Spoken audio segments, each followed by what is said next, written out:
aku siswi dari Kilas XP. Hai, good morning Mr. John Lomi. Pada video ini saya akan mempresentasikan rangkuman bab 3 sesuai dengan penguatan yang telah didapatkan. Let's go! Istilah lembaga sosial terjemahan dari istilah bahasa Inggris. Konconingrat menerjemahkan social institution menjadi pranata sosial. Sedangkan Soleh Soemarjan dan Soeleman Soemardi menerjemahkan social institution sebagai lembaga kemasyarakatan. Ini adalah beberapa definisi lembaga sosial yang dikemukakan oleh para sosiolog. Dari beberapa definisi yang dikemukakan oleh para sosiolog, dapat kita simpulkan bahwa lembaga sosial merupakan 1. Seperangkat norma yang saling berkaitan, bergantung, dan memengaruhi. 2. Seperangkat norma yang dapat dibentuk, diubah, dan dipertahankan sesuai dengan kebutuhan hidup. 3. Seperangkat norma yang mengatur hubungan antar warga masyarakat agar dapat berjalan dengan tertib dan teratur. Sehingga secara garis besar, lembaga sosial adalah sebuah wadah dari sekumpulan norma atau kaidah yang mengatur pendukungnya dalam rangka mewujudkan kebutuhan masyarakat. Untuk memfusikan sekumpulan norma atau gagasan perilaku, setiap lembaga sosial memiliki beberapa asosiasi atau organisasi. Untuk lebih jelasnya, perhatikan tabel berikut ini. Di dalam lembaga perkawinan, terdapat asosiasi seperti KUA. Di lembaga pendidikan terdapat perguruan tinggi, SMA, SMP, dan SD. Di lembaga agama terdapat asosiasi, masjid, gereja, pura, dan vihara. Di lembaga pemerintahan terdapat organisasi seperti parta dan parlemen. Sedangkan di lembaga perekonomian terdapat organisasi seperti PT, firma, dan CV. Proses pertumbuhan suatu lembaga sosial ini membutuhkan dan melalui proses yang panjang dan memakan waktu yang cukup lama, berawal dari perlakuannya norma-norma yang ada dalam masyarakat. Sekumpulan norma yang berlaku dalam masyarakat ini akhirnya membentuk sebuah sistem norma. Sistem norma yang sudah lama dalam masyarakat akhirnya melembaga. Nah, proses sejumlah norma menjadi lembaga sosial ini disebut pelembagaan atau institusionalisasi. Proses ini pun memakan waktu yang cukup lama dan melalui internalisasi dalam kebiasaan warga atau masyarakat.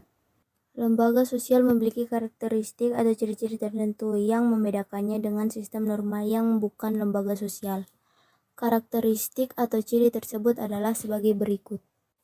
Yang pertama yaitu memiliki simbol sendiri. Setiap lembaga sosial memiliki simbol tersendiri yang digunakan untuk menandai atau memberi ciri khusus dari setiap lembaga. Dengan demikian, lembaga sosial tersebut dapat memberi identitas tertentu bagi anggota masyarakat yang terlibat di dalamnya. Nah, ini adalah contoh dari simbol beberapa lembaga sosial. Yang kedua, memiliki tata tertib dan tradisi lembaga sosial. Memiliki tata tertib dan tradisi yang tertulis maupun tidak tertulis yang dijadikan panutan bagi pengikutnya. Contohnya, dalam lembaga sosial terdapat aturan menciptakan ketertiban dan keamanan dalam masyarakat. Karakteristik yang ketiga, usianya lebih lama pada umumnya. Usia lembaga sosial lebih lama dibandingkan usia seseorang. Kali ini dapat dilihat dari banyaknya lembaga sosial yang dapat diwariskan dari generasi satu ke generasi lainnya. Contohnya, dalam lembaga keluarga terdapat sistem pewarisan sejak dulu hingga sekarang, sehingga lembaga sosial tersebut usianya lebih lama. Yang keempat, memiliki alat kelengkapan. Lembaga sosial memiliki alat kelengkapan tertentu yang digunakan untuk mewujudkan tujuan lembaga sosial tersebut. Contohnya di dalam lembaga pendidikan, buku sebagai alat untuk mencapai tujuan pembelajaran dalam lembaga pendidikan. Karakteristik selanjutnya yaitu memiliki ideologi. Lembaga sosial memiliki ideologi sendiri. Ideologi atau item gagasan mendasar ini dimiliki secara bersama dan dianggap ideal bagi para pendukung lembaga. Contohnya di dalam lembaga agama terdapat ideologi atau kepercayaan yang dianut bersama. Karakteristik yang terakhir yaitu memiliki tingkat kekebalan atau daya tahan. Lembaga yang sudah terbentuk tidak akan lenyap begitu saja. Contohnya adat istiadat yang dijadikan pedoman perilaku dalam kehidupan masyarakat.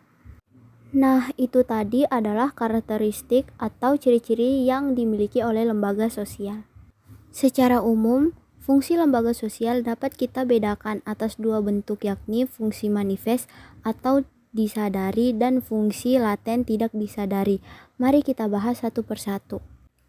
Yang pertama, fungsi manifest, yaitu fungsi dalam lembaga sosial tersebut nyata dan bisa dari menjadi harapan bagi banyak orang.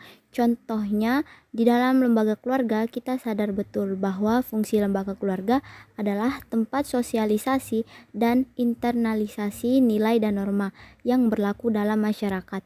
Contoh yang kedua, kita sadar betul bahwa lembaga ekonomi memiliki fungsi mengatur sistem produksi, distribusi, dan konsumsi barang yang dibutuhkan masyarakat.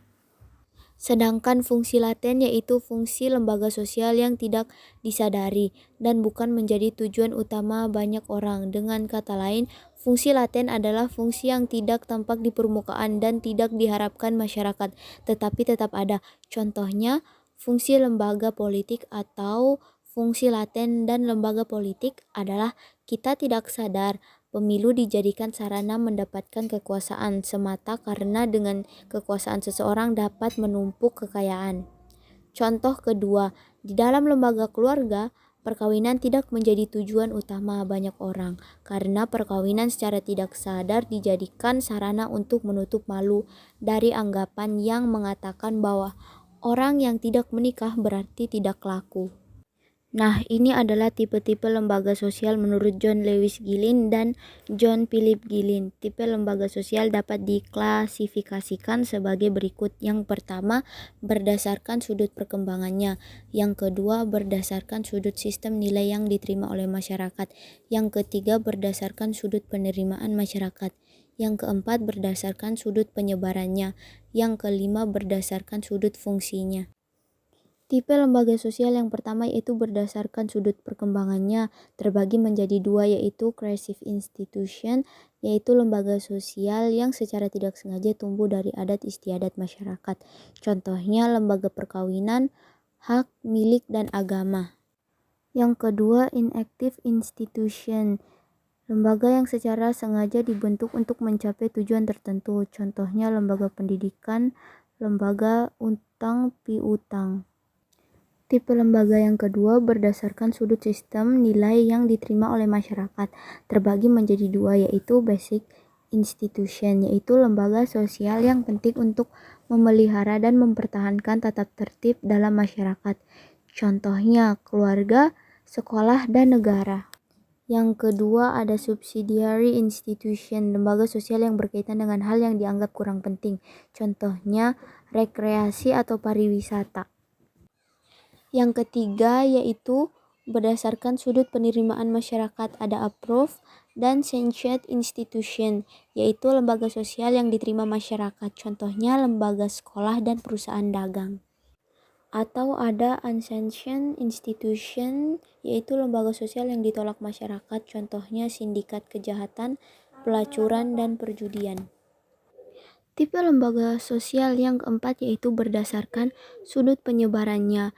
Ada general institution, yaitu lembaga sosial yang dikenal dan diterima oleh sebagian besar masyarakat dunia. Contohnya lembaga agama.